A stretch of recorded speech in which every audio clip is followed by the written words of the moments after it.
Okay, so that's how that goes. So let's roll and see what happens.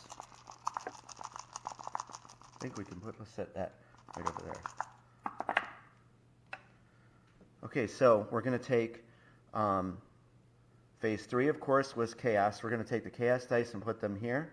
We're going to take the spiritual dice and put them here. And then the mythical were. So this was like them combating in the 3 phases. So we can see phase 1 was spiritual. So she had a 13. So Maheliak had to hit, with a 13. So 8 and 5 is 13. However, remember, he's not very proficient with spiritual warfare. So we'd have to minus 2 from that, which would be 11. However, we made him more proficient by equipping him with the Royal Scepter. Plus 2 brings it back up to 13. In Dungeon Crusade, as long as you meet or exceed that warfare value, you scored a hit. Therefore, the succubus, he landed 1 hit. Because remember, 1 damage, 1 hit. So we're going to set her card over. So he hit with he put 1 damage on her. Over here, he was defending. Remember, we put the defense token on that. So let's look back at her card, actually. Now notice it was 15, 13. That's lower. We would consult his hero card, 0. He's not proficient at all with mythical. Therefore, she scored a hit in there. We look at the listed damage value, 2. He's going to take 2 damage for that. So he is down to 10 health now. Finally, even though he's proficient, he rolled a 3 and a 2. We're going to consult his hero card. He has a plus 3. We can add that to that roll. That's an 8. So still, though, we look at her card, and then, of course, he has the unbalanced axe. There's no bonuses. This is just a starting weapon. As I said, this was reckless to do what I just did. 16 we had to hit with. We see the second number, 2. She hit Maheliak for another 2. So we're going to put that down to 8. So when you fight champions, in chamber battles, this is a fight to the death. Or if a hero evades out. So we're going to do it. Let's do one more round, because I think you kind of got this now, right? So what you do is you take the dice out of the dice tray. I'd recommend using a dice tray for this.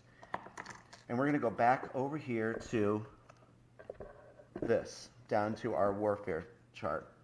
And we're going to we take all the tokens, shake them up again, or you could shuffle them. And then I just do this with them without really looking. So for this phase, mythical is in phase 1, followed by spiritual in phase 2, and then chaos in phase 3. So let's go back to Maheliak's card and take a look at what we're going to do for this round of combat. So it's going to really be the same thing. So let's take a look here. So what we're going to do is we're just going to defend again in phase 1. So we're going to take the phase 1 warfare token and place it on his hero card. And that signifies we're going to be defending. He is going to be defending in phase 1. We're going to take, here again, we're going to, of course, attack in phase 2. We're going to take the phase 2 warfare token and put it back on the Royal Scepter for hopefully scoring a hit. And finally, for phase 3, of course, we're going to attack in phase 3 in Chaos Warfare. And we're going to take the phase 3 token and put it on the unbalanced axe. And let's see how this goes. Again, I would not recommend this for playing in this manner. These are normal monsters being shown difficulty. Okay, so phase 1 was mythical. Actually, I think you did pretty good. So just imagine when you're rolling these, this is like him swinging the weapon, how proficient they are about scoring a hit. Phase 2, of course, was spiritual, and this was a good combat round for Maheliak. So looking here at phase 1, he scored a 16, 15. So she was hitting him for 15. He successfully defended. Again, remember, there's no bonus to this. So he will not take a damage for that. He successfully defended. We're going to move on to spiritual warfare. 13, remember? This is a massive hit with the Royal Scepter, and he had to get a 13. But remember, on his hero card, we have to -2 from that. But even minusing 2, we're going to be at 13.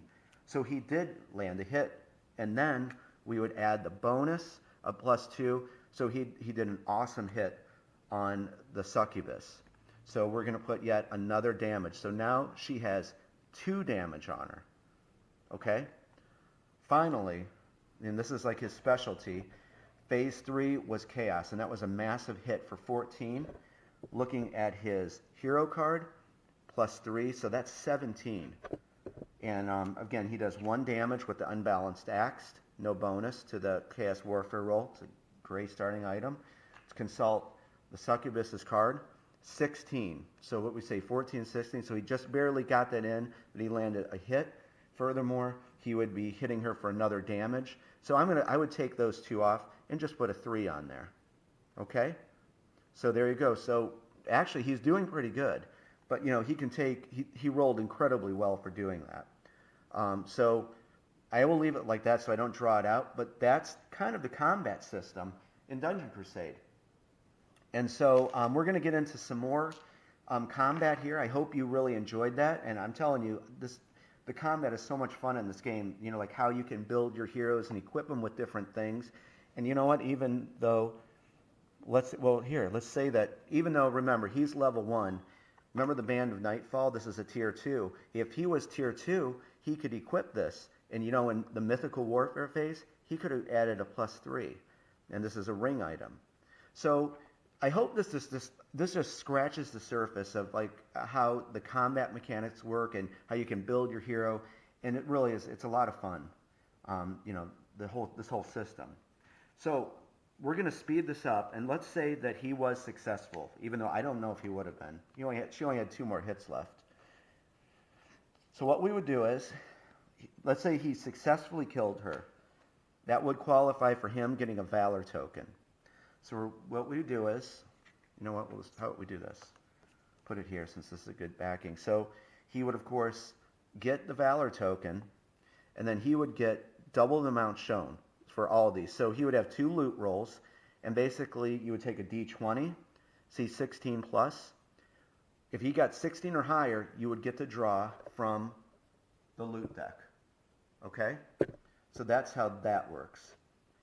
And then gold amount, he would get 200 gold instead of just 100. And then finally, he would get, instead of 2 life force, he would get 4 life force. Okay? Heroes can only have 1 Valor badge or token per dungeon delve. And it's kind of like, you know, you already got a badge for doing something. That proved your, you know, how heroic you were. And so you can, you know, you put your Valor token right next to your hero card. So what you can do with a Valor token is you can do one of 3 things. At any time, if you want to recover health and essence, you flip it over to the star side. And that signifies that you have used that. And what you could do is you can recover 2 health and 2 essence at any time. Okay? So if you do that, you know, you just say, it's like I'm going to, you know, use my Valor token. Flip it to the star side. Recover instantly 2 health or 2 essence. Another thing you can do is gain another action. So say you're low on actions and, you know, you just got to have 1 more hit in. You can declare, I'm going to use my Valor token, and I'm going to take another action. That's the other thing you could do. The last thing you could do is cash this in, and you can gain 2 life force for doing so. Okay? And that's really simply what it is. That's what a Valor token is. And I wanted to give that to that solo player who just wanted to prove how awesome they were, and they took on a monster by themselves. So once this thing is turned over, once you know you go back to the village, let's move this stuff out of the way. Once you go back to the village for Celebration Day, you can take this, your Valor token, and turn it in and receive 100 gold for this. And then that refreshes. For your next dungeon delve, you can, of course, gain another Valor token to do just what I said. So I hope that you like this little present. I think they're very cool, and I think you're going to, you know, enjoy using these. But there's And I'm just going to let you play the game that, you know, some of these, it may not pay to do this sometimes, and I'm just going to leave it at that. But I wanted to add another, you know, certain dimension to this game and a certain edge to it. So there we go. That is the Valor tokens.